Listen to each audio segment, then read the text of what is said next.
What's going on, guys? It is Shay here. Welcome back to another video, and today, everybody, welcome to another tier list video. And today, first I should say, I just got done recording a tier list for Around the Fur from Deftones, and that's exactly what we're going to be doing again now. And we're going to be doing it on, more than likely, their best, not even more than likely, but their magnum opus, White Pony, their most popular album of all time. Now, I will say I'm not going to say that I'm not a big fan of White Pony. I very much love the album, because there's a lot of songs up here that I fucking love, and I will get to those today. And of course, my 8th Bake theories that I have on a lot of the, not a lot, I have on every song. But I am very much ready to get into this. Don't really have much time, because I had to work in the morning, so I want to go ahead and finish this up. So yeah, with that being said, let's begin. So the first song that we have here is Fetchy Sarah. Now, I'm pretty sure a lot of people don't even know how to pronounce it, but I just pronounce it. It's Fetchy Sarah, not Feiti Sarah or something like that, or whatever you say. It's Fetchy Sarah, and it is actually a Brazilian word that means witch or sorceress. And apparently, the song is about or is named after a Brazilian sex symbol. I forgot her name. And yeah, just go research her up, dude.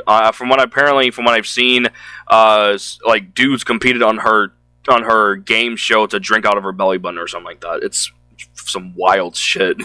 But yeah. So Fetchy Sarah is one of my favorites. Originally, Fetchy Sarah was I didn't really like the song at first when I first heard White Pony, but it slowly became one of my favorites off of the album. And yeah, so Fetchy Sarah, like, the way the song starts off, it's an amazing opener for an album. And yeah, I don't really have much to say on it except for the theory that I have for the song, which is kind of what the song is actually talking about without me having to really come up with a theory.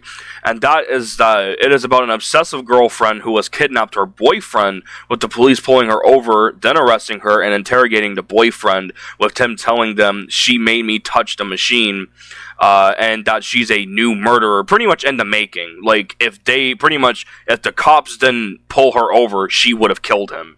And also stated that my jaw and my teeth hurt from gnawing on the ball due to a gag ball being put in his mouth during the kidnapping, as stated by the lyrics. I take a lot of, like, context clues and a lot of sources, or a lot of my theories stem from the lyrics of the song. But Fetchy Sarah is fucking amazing. S tier. So the next song that we have here is Digital Bathed, which was honestly, or not one, is still one of Deftones' most popular songs. I think it's behind Change in the House of Flies as being one of their other most popular songs off of White Pony, that is. But Digital Bathed has a crazy meaning to it. If you listen to the lyrics, and if you also hear explanations from, like, Chino about what the song means, my theory was that it's about a guy's obsession with giving a woman a bath and then electrocuting her while in the bath. And the actual meaning is that it's about how Chino, I assume he was either high on cocaine or something like that, or was just drunk, and he was just thinking about the scenario where he was giving a lady a bath, and then out of nowhere just electrocuting her, and he would take her out of the bath, now dead, more than likely, and just putting her clothes back on. That's what the actual thing is. So, not really that far from my theory, because, I mean, that's where I got my fucking theory from. Because the meaning, if you look into the song, yeah, it's kind of obvious. And apparently, Chino was really proud of how he created Digital Bathed, because apparently one night he decided to just hit the road and put the song and he had the song on tape, tossed it into the car, and just hit the road with it. And he was saying something about how Digital Bathed sounds futuristic to him. And also, I'm also going to say the working title for each of these songs. And the working title for Fetchy Sarah was New Murderer. And for Digital Bathed, the working title for this song, I think, was Night Rider. And Chino is also not fucking lying when it comes down to how this song sounds futuristic. It sounds so futuristic. And because of that, it's also, to me, one of Deftones' most beautiful songs ever. Especially when Chino hits those high notes, like, feel like when he hits those high notes, like, I can't, and I sing a lot of Deftones, dude. I have recordings of me singing them, but that is one song I believe I cannot sing because of how high he goes. But Digital Bath is a beautiful song, one of Deftones' most beautiful songs ever. And this goes on an S tier. So the next song that we have here is Elite, which is the first song off the album that has that alt metal kind of feel. That's the one where it mainly kind of hits you in the face, kind of like My Own Summer for Around the Fur or Lotion from Around the Fur. It's just like it punches you in the face with some heavy ass violent riff that you hear from Stefan, and then you hear, of course, Chino with that, you know, signature screaming going on. Amazing song, dude.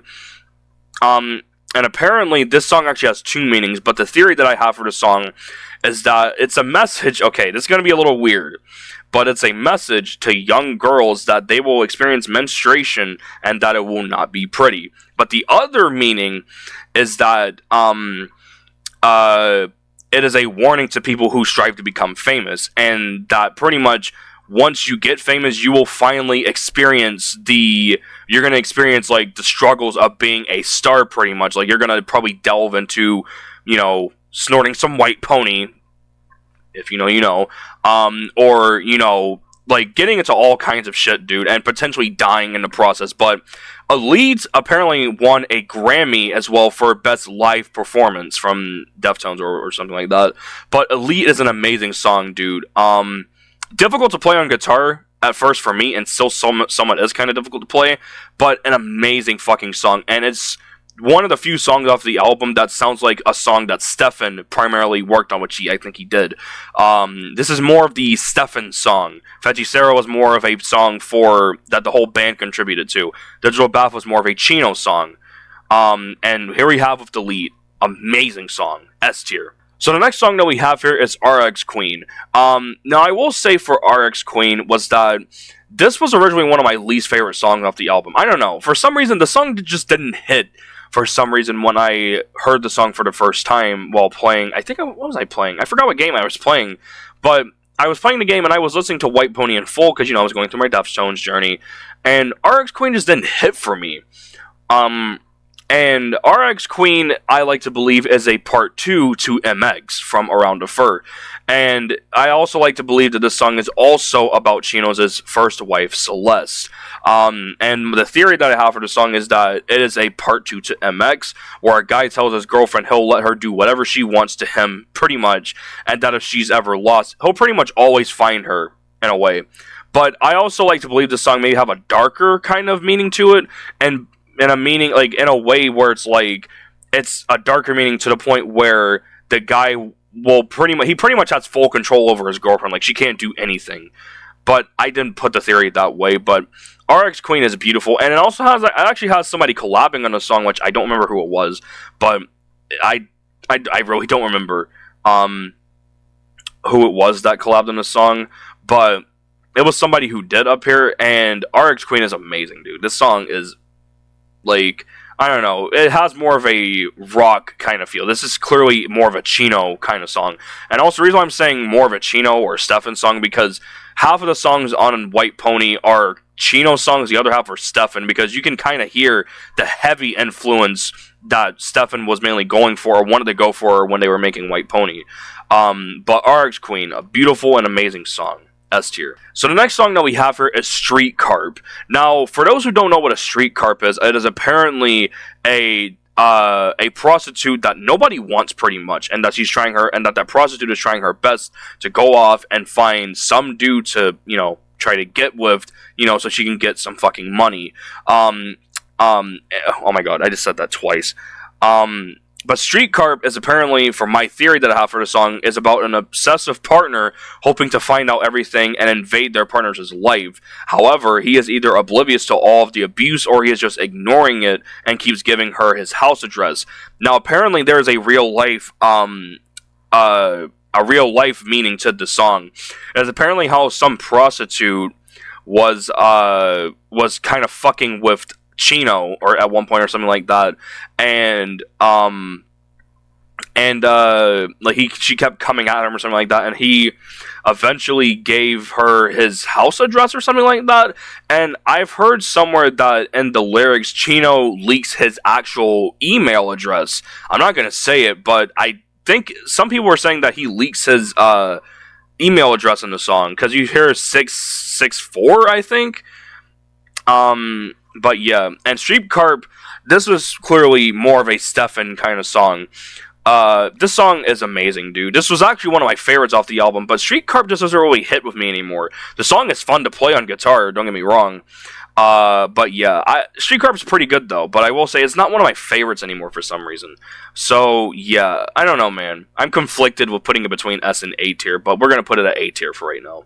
So the next song that we have here is Teenager, which is the more, if not the most odd sounding song off of the album. However, though, with Teenager, it gives the album a chance to breathe for a second after all of the intensity we just went through with songs like Elite and Street Carp.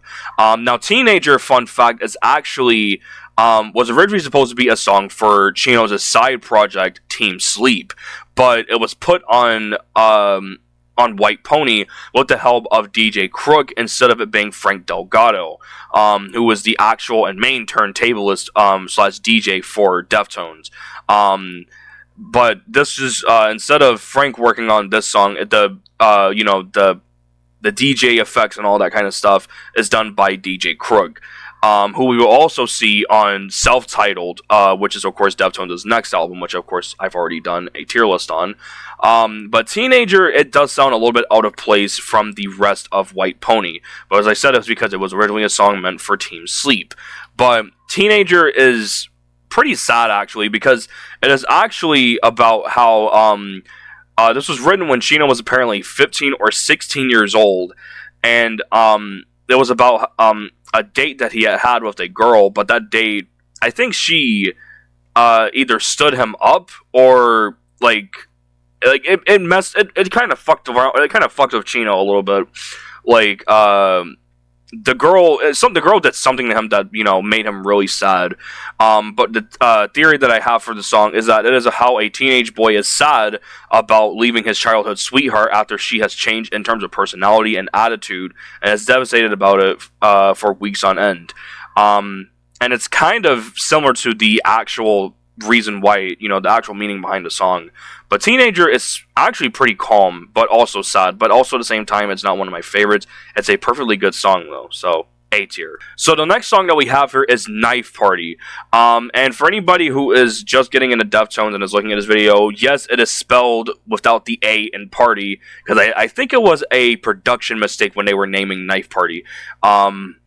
And I also forgot to mention the working names for these other songs, by the way. I haven't been keeping up. For Elite, I don't remember if there was a working name for that, but for RX Queen, it was Ice Skates, and Street Carp, I don't remember. But Knife Party, apparently its working title was Knife Party at the... What was it again? Knife Party at the something. I don't remember.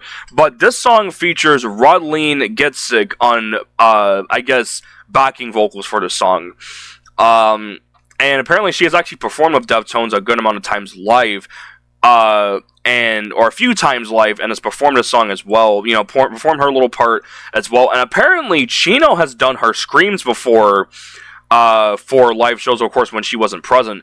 And I'm not gonna lie, it sounds like Chino is he is doing everything in his power to get that scream, because if for anybody who was not aware, around the time they were touring for White Pony, Chino severely damaged his voice, and I think one of those concerts, it sounds like he is straining his voice very hard to get those screams. It sounds like he's in pain actually when he's doing it, even though the song those screams are meant to be are meant to sound like that, like somebody in pain. But Knife Party, I don't even really give a theory for the song. Literally what I said is that it's in the name. It's a knife party. But it also alludes to something more sexual, kind of. But Knife Party, dude, beautiful song. This apparently was supposed to be the lead single for White Pony. But I don't know, man. Knife Party is beautiful. One of my favorites off the album. And I don't know, with Rodleen's backing vocals, or her vocals in the background of the song, it just further adds on to the freakiness of the song. I don't mean like horniness in a way, the freakiness and the creepy factor. Like, it's beautiful, dude. S tier. So the next song that we have here is Korea. Now I will say though, it is not meant to be, well, it's titled Korea like the country, but it is actually supposed to be of a sound that somebody makes when they are overdosing on cocaine, which is Korea. That is the name of it. It's spelled Chorea instead of the country, the way it's spelled for the country. But this is my favorite song off of White Pony, and fun fact, this was originally supposed to be the title track for White Pony. And Korea, from what I know, was the first track done for White Pony. And because of that, they debuted Korea at Ozfest, I think, in 1999. A full-on year before White Pony came out, or maybe about a few months before it came out. But Korea is an amazing song. This is more of a Stefan kind of song, of course. And Korea, the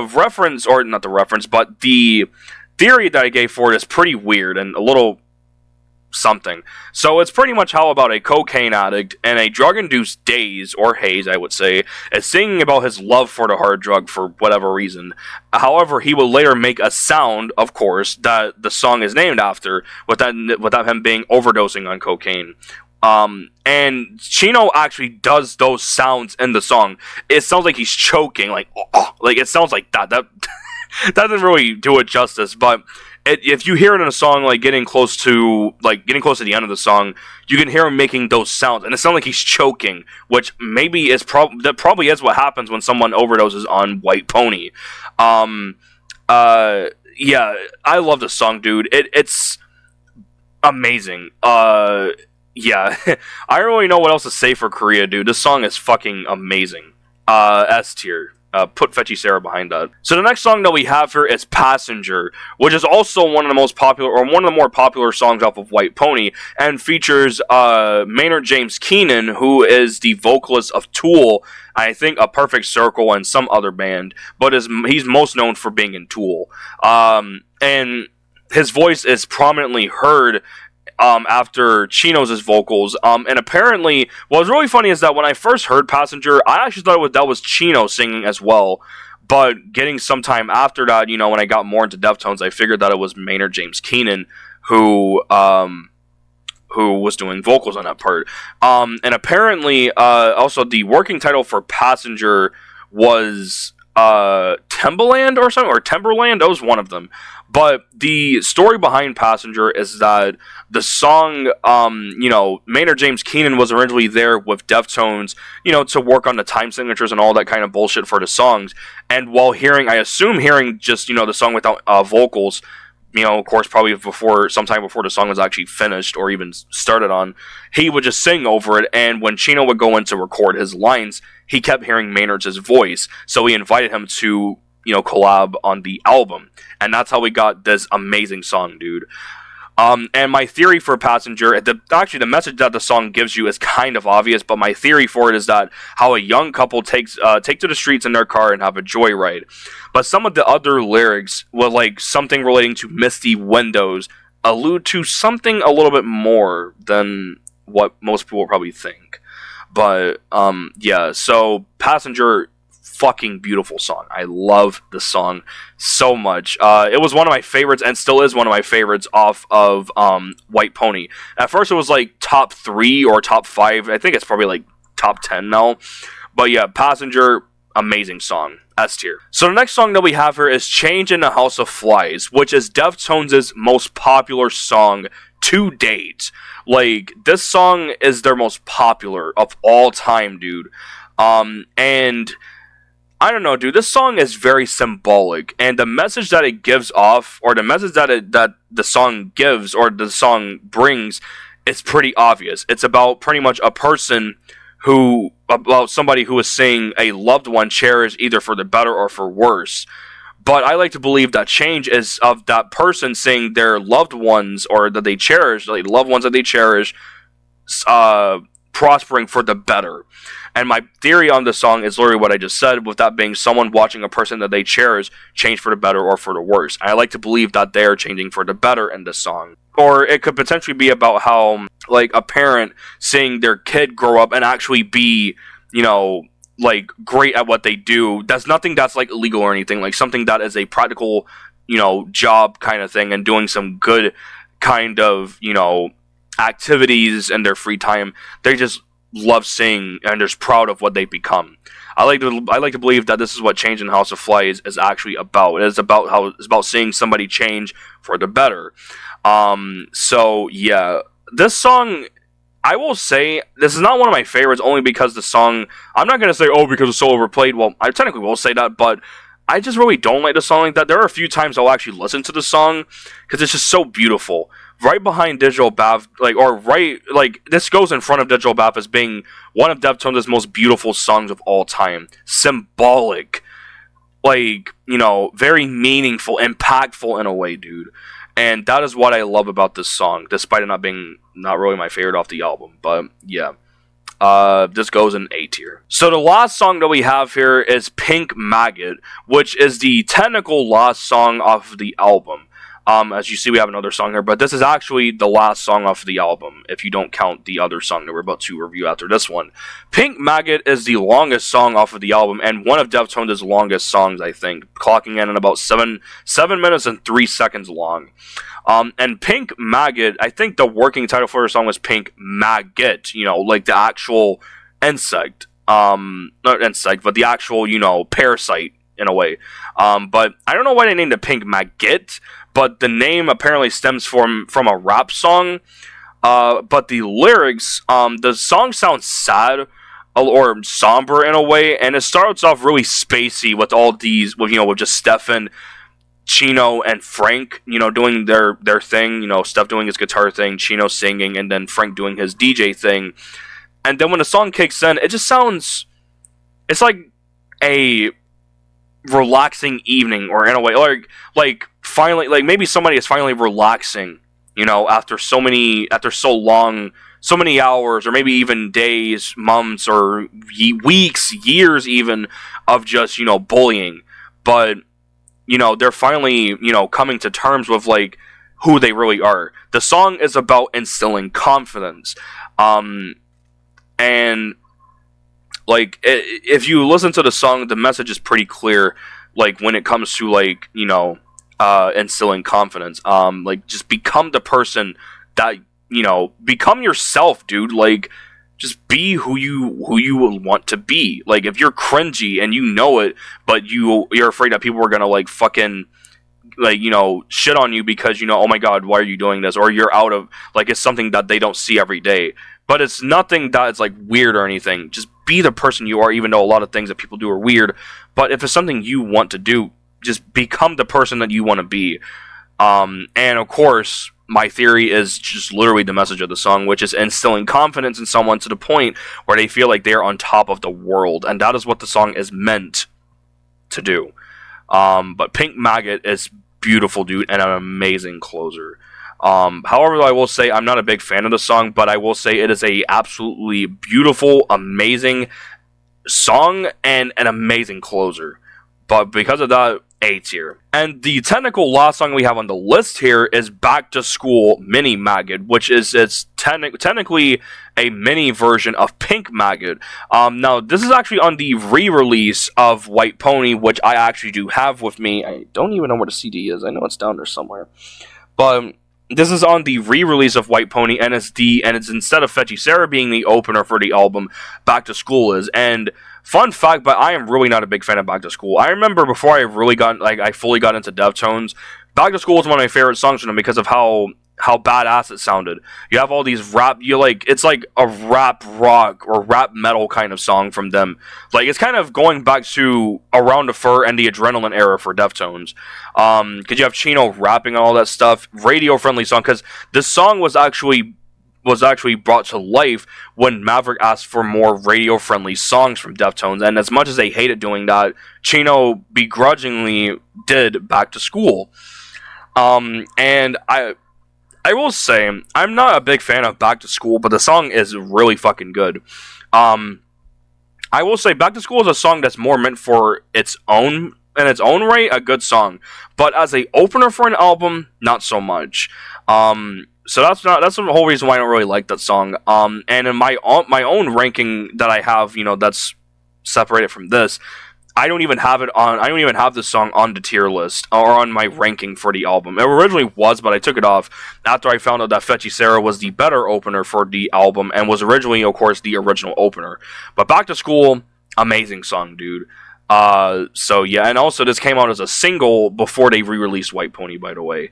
But because of that, we're going to put this on an A tier. And I will say there is one more song that I have up here that is not on this tier list, but it is the bonus track on the limited edition version of White Pony. And that song is The Boys Republic. I don't know if that song's a cover of somebody or something like that, but I like to believe it isn't. But the song, from what I've heard, is pretty good. I will put it at an A tier. And there you have it. That is my tier list for Deftones' White Pony album, their magnum opus. This album, dude, as much, I'm not gonna shit on this album like I do Toxicity from System of a Down. I only shit on it mainly as a joke, but like they're their best. This is their best album for a fucking reason, dude. But yeah, I love White Pony. But as also, if I had to rank them, White Pony would not really be at the top of my favorite albums. I love this album, but it's also not up there with my favorite albums. But yeah, dude, White Pony is an amazing album, and I would really like to hear everybody's thoughts that they have in this album. I like to hear, maybe fight about my tier list in the comments section down below. I would really love to hear people do that, and I really hope people stay tuned, or have stayed tuned for the rest of this video after hearing my eighth baked theories for this, for all these songs, which I like to believe actually go hand in hand with a lot of songs up here. So yeah, with that being said, thank everybody for watching. If anybody wants to share their own tier list in the comments, I'll be very glad to look at them and even probably talk about them. So yeah, with that being said, I'll see you guys next time. Bye, guys.